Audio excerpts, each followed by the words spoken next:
there are people that say, well, the Prime Minister of Israel dragged Donald Trump into it. And as somebody that's been friends with him over 30 years, nobody drags Donald Trump into anything, number one, but I want to get your reaction to that. Welcome back, folks, and buckle up. Today, we're diving deep into a topic that keeps rearing its head, the shady dance between U.S. foreign policy and the interests of other nations. Specifically, we're tearing apart the narrative that Donald Trump was some unmovable force when it came to Iran. Was he truly the strongest leader in the world, or was he just the easiest to push? We've got clips that will make you question everything you thought you knew and who's really pulling the strings in Washington. Let's jump into it and roll the tape. Well, you're right. I mean, that's ridiculous. Donald Trump is the strongest leader in the world. He does what he thinks is right for America. He does also what he thinks is right for future generations. And frankly, we're partners in that effort. That evil cackle in the middle was haunting, so we actually made a clip out of it. We might go to this more and more, but this is Netanyahu's reaction to all of us.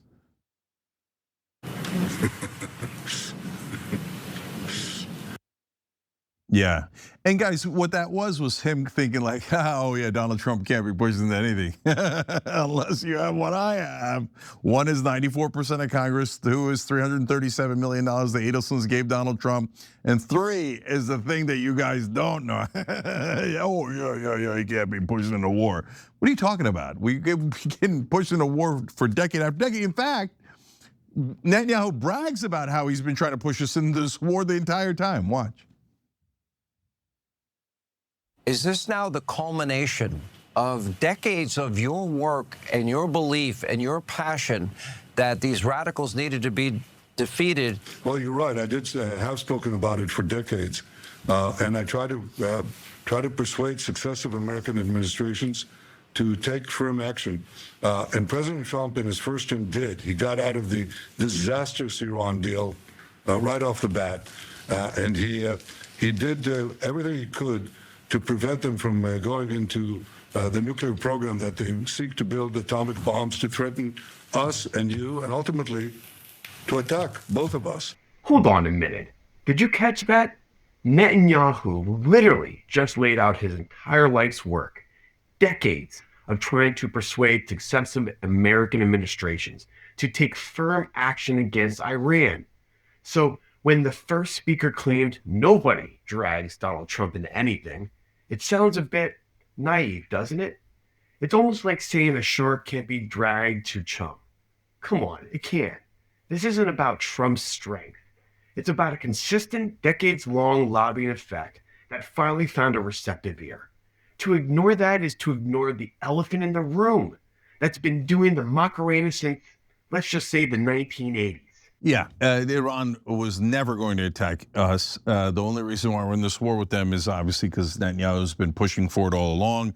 And in fact, rather than Trump being incredibly strong, and he can't be pushed into anything, they're all saying, right? No, I think he's actually the easiest president to push into a war. He's like, oh, I'm anti-war in America first. Like, here's money and blackmail. Oh, right away, I'm Israel first and pro-war. So I don't know what they're talking about. But Trump, of course, got touchy about it. So he's like, oh, they didn't boss me. He says this instead. Mr. President, did Israel force your hand to launch these strikes against Iran? Did they go the whole United States into this war? No, I might have forced their hand. You see, we were having negotiations with these lunatics, and it was my opinion that they were going to attack first. They were going to attack. If we didn't do it, they were going to attack first. I felt strongly about that. And we have great negotiators, great people that do this very successfully and have done it all their lives very successful. And based on the way the negotiation was going, I think they were going to attack first. And I didn't want that to happen. So if anything, I might have forced Israel's hand. But Israel was ready and we were ready. Okay, two comical things about that. First, Israel didn't want this war. We had to force them into it. I don't think I have to make a case about that. And then let's go to Reuters to see if, was Iran about to attack? Were they about to attack? Trump administration officials acknowledged in closed-door briefings with congressional staff on Sunday that there was no intelligence suggesting Iran planned to attack US forces first. two people familiar with the matter said. So entirely made up by Donald Trump. Now you guys have seen Marco Rubio say Israel was gonna attack and we had to do it so that we didn't lose more American soldiers, we had to join them. It still looked like we were being pushed into it. So I'm gonna play you clip 6 here. This is the Undersecretary of Defense, Elbridge Colby. He's being questioned by Elizabeth Warren in the Senate. Let's see what he says. Okay, folks, let me get this straight. Trump goes on national television, puffs out his chest like a gorilla, and declares he was big, tough guy who forced Israel's hand because Iran was about to attack us. Really? But then the actual intelligence, the stuff they tell Congress behind closed doors, not for public consumption, of course, says there was zero intelligence to back that up. Are you serious? Folks, this isn't just a misstatement. It's a flat-out, bold-faced lie, a classic bait and switch. It's like a kid telling his mom he broke the vase because a ghost pushed him, only for his siblings to immediately point out he was playing baseball indoors. The narrative shifts faster than California's budget priorities, and it's always to justify military action. This is certainly not nation building. This is not going to be endless, as the president. So the vice this is president. not, in your mind, interventionism? I don't think this is. No, I don't think that's what that nation building, endless wars. That's definitely That's not. actually the very first word in the Department of Defense. Interventionism is a more, I would say, kind of responsibility to protect or something. I mean, it's obviously not. Really? And we precisely didn't do defined. this in order to try to protect Israel? I think that well, that's one of the goals. It's obviously we're serving our own interests. Interventionism. So Glenn, as I said in the beginning of this show, it feels like you change your reasons for the war. A regime change. I mean, I meant the nukes. I meant the ballistic missiles. I meant we have to destroy their whole navy. I meant roadside bombs. When you're trying to hide the real reason you're doing it, because like when I want to get money out of politics, I have a very clear reason for why I want to do that. I don't need to obfuscate around it. I don't have to lie about it. I can just tell you exactly why I'm doing it, right? So, I mean, to what degree is it obvious that Israel is pushing us into this war? Exactly. When the reasons for war change more often than my laundry schedule, you know something fishy is going on. First, it's nukes, then ballistic missiles, then roadside bombs, then they were about to attack us, which we now know was, shall we say, a creative interpretation of intelligence. It was all BS. Unfortunately, it's a classic tactic. Throw enough spaghetti at the wall and maybe something sticks. But when you have to invent reasons, when you have to constantly move the goalposts, it's not about defending America anymore. It's about pushing an agenda. And the question the host asks is one we should all be asking. How obvious is it that someone else's agenda is driving the United States foreign policy? Tell me. We just listened to video, and there's so many other examples where Netanyahu just flat out says, Sean Hannity said it too, this has been your supreme dream for 40 years. It has been the #1 wish on the wish list of Israel, Netanyahu, the Israel lobby, Israel firsters in the United States, to lure the United States into a regime change war against Iran to remove the government that is Israel's most formidable adversary. Having heard all that, Trump is then going to turn around and say, oh, I actually pushed them into doing it. They didn't want to. I'm the one who decided.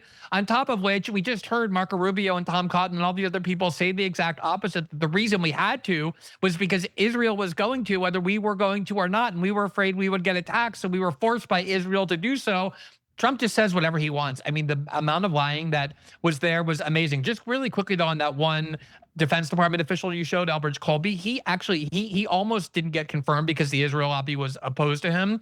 He is one of these guys who believes we have to stop our interventions in the Middle East. He's a very realist sort of figure, which is why the Israel lobby didn't want him. I'm sure there's pushback in the Defense Department saying we can't fight this war. We don't have the readiness for it. We don't have the weapons for it.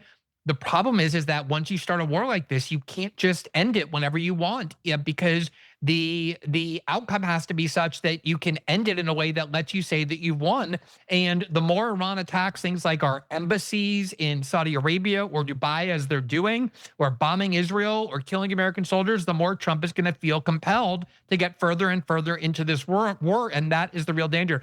Did Israel force Trump, or does Trump just like the idea of being a war president? Hard to say. They did pretend to be at loggerheads last year too, like Trump was supposedly trying to negotiate and Netanyahu wanted to go to war, and it turned out to be a ruse to just lure Iran into lowering their defense systems. It could be that Trump wanted as much as Netanyahu, but one thing I know for sure is that the Israelis and Netanyahu didn't just want this now, they wanted it for decades. And whatever else is true, Trump's claim that he told the Israelis to do it against their wishes is one of the most transparent lies you could possibly tell. Now, before on the Anatolis, we've shown you clips of Netanyahu arguing to go to war with Iran for the last, actually longer than 20 years, about 30 years at a minimum, right? But Glenn mentioned earlier in the show that they promised us that Iraq would be easy too, and now you got all these guys going, yeah, maybe it's for Israel, maybe it's not, but it's going to be easy, 4 or 5 weeks and we're done.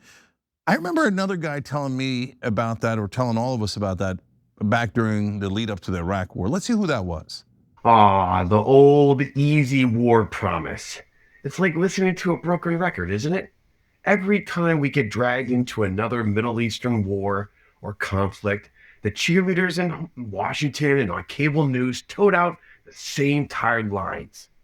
It'll be quick. Don't worry about it. It'll be easy. I can feel it. We'll be greeted as liberators. We're saviors. Sound familiar, folks? Because it absolutely should.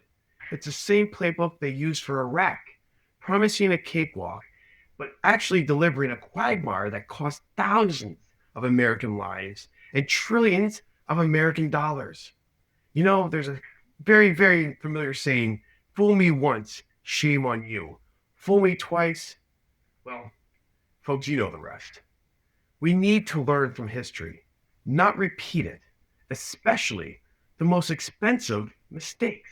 If you take out Saddam's regime, I guarantee you that it will have enormous positive reverberations on the region. Did it, Glenn? Well, if you think ISIS is a positive reverberation on the region, which by the way, Israel might, is ISIS has never really shown a propensity to attack Israel, interestingly. The parallels between the push to war with Iran and the disastrous invasion of Iraq are chillingly clear. The same old lies, the same old promises of easy victory, and the same underlying influences. It's time Americans wake up and demand accountability from those who drag us into these crazy, endless conflicts. So tell me, what do you think? Are we doomed to repeat history, or can we finally learn our lesson? Let me know in the comments below. Don't forget to like this video, share it with your friends, and subscribe for more unfiltered truth. Until next time, stay vigilant, patriots, stay vigilant.